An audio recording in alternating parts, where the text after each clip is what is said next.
Hi, my name's Donna Keeley. I'm a nurse practitioner at the South Terrace Clinic at Fremantle Hospital.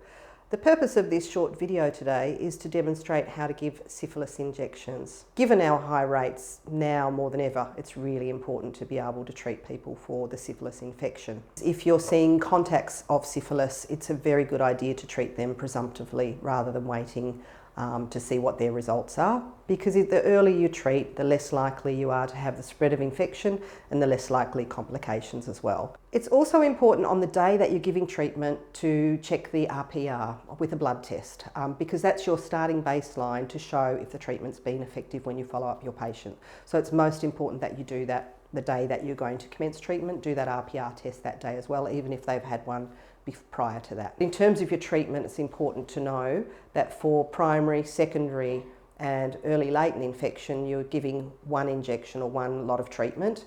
If you're seeing someone with late latent, which is usually more than 2 years they've had the infection, then you're giving 3 injections over 3 weeks.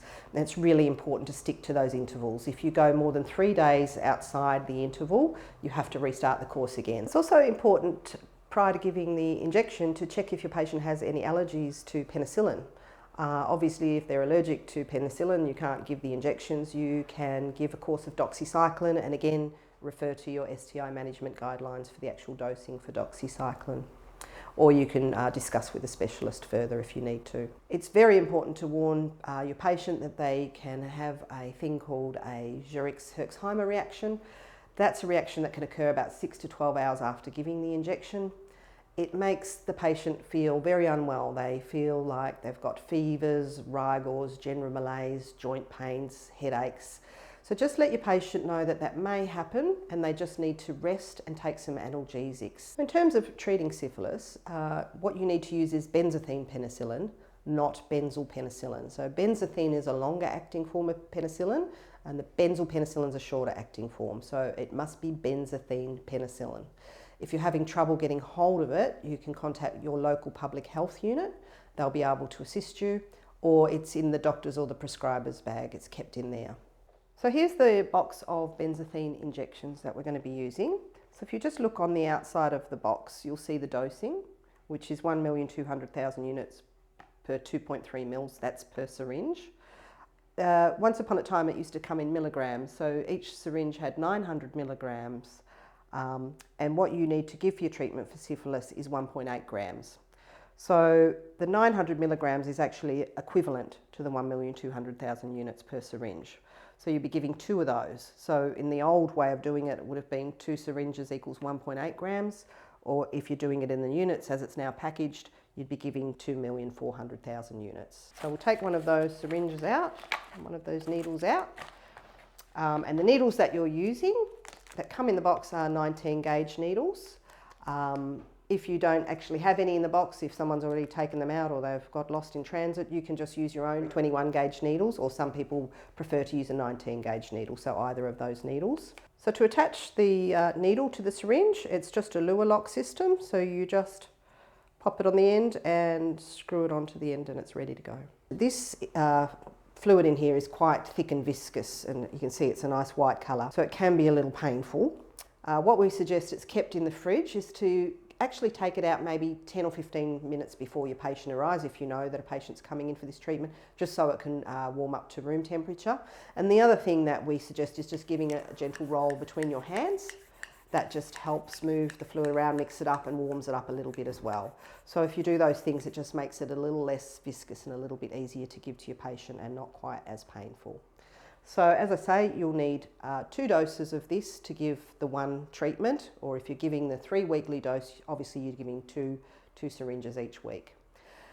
Preferred sites are dorsogluteal or the ventrogluteal. It's not recommended for the deltoid muscle just because that's a much smaller area, so you want the bigger muscle mass. So again, for the purpose of this video, we'll shortly be demonstrating to you the dorsogluteal technique. We're not going to discuss procaine penicillin, but if you were needing to use procaine penicillin, you can refer to your the Silver Book STI guidelines or the national guidelines, and that will give you the dosing for procaine penicillin.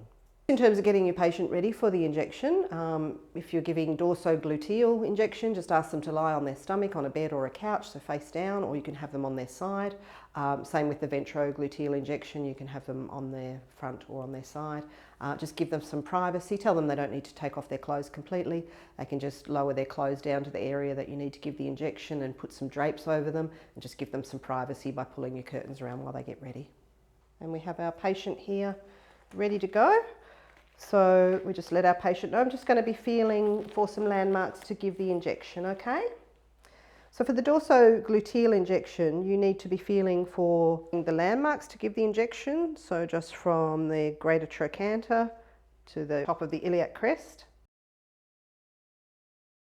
And then you can just draw your imaginary diagonal line and go in just above there. Or the other way some people do it is just to draw a cross down the middle of the buttocks and just make sure it's going into the upper outer quadrant. So then you just take your alcohol wipe. You can keep your finger there so you know where you're giving the injection. So then you just take your alcohol wipe and you're going to give that area a clean, just in a circle rotating from the inside out. So to give the injection, you just warn your patient. So I'm about to give you the injection, so you might just want to wriggle your toes, or some patients might want to look on their iPhone and play some games to distract them. And we've removed the needle for the purpose of this video. So I'm just going to be demonstrating it without the needle, and you want to be going in at a 90-degree angle, and you want to be giving it as a deep intramuscular injection. So just warn your patient that you're about to give the injection. So if you could just wriggle your toes, I'm about to give you the injection, and you can just pop it in. Just make sure that you aspirate back on your syringe, make sure there's no blood, that you're not in a vein. And then you're going to give this as a slow push over about 1 to 2 minutes. So you're not going to push it in fast. It's quite thick and difficult to do, and more painful if you do that. So just give it as a slow push over 1 to 2 minutes. And when you finish giving it, you can remove your needle and just pop a cotton ball over that area to stop any leakage, just for a couple of seconds. And then you can just apply a Band-Aid or a plaster to the area. Obviously you then need to repeat that and give the second injection on the other side. Or sometimes if you have other staff available, depending where you're working, sometimes you might give them simultaneously at the same time. So you've got a nurse or a doctor on each side giving both injections at the same time. So depending on your resources, how you give the second injection. It's a good idea to just keep them in your clinic or wherever you are for about 20 minutes after the injection, just to make sure there's no adverse reaction. So just ask them to wait about 20 minutes before they leave. And if you're giving the 3 injections over 3 weeks, you'd be wanting them to understand they need to come back in a week's time and making those follow-up appointments for them today. Obviously, it's also important when you're thinking about syphilis to think about contact tracing in the person that you have just treated. So you want to be discussing contact tracing with them. It's also important to tell your patient not to have sex for 1 week after you give the treatment for syphilis, because they can still be infectious for up to 1 week until the treatment's been effective. That's for infectious syphilis only. Otherwise, we are happy to be a resource. If you have any concerns or you have any questions, please feel free to contact us at the South Terrace Clinic. There's always a nurse practitioner or a doctor available to take your call or answer your email. So the details for our clinic are listed below. I hope this has been a good educational resource video for you. Thank you.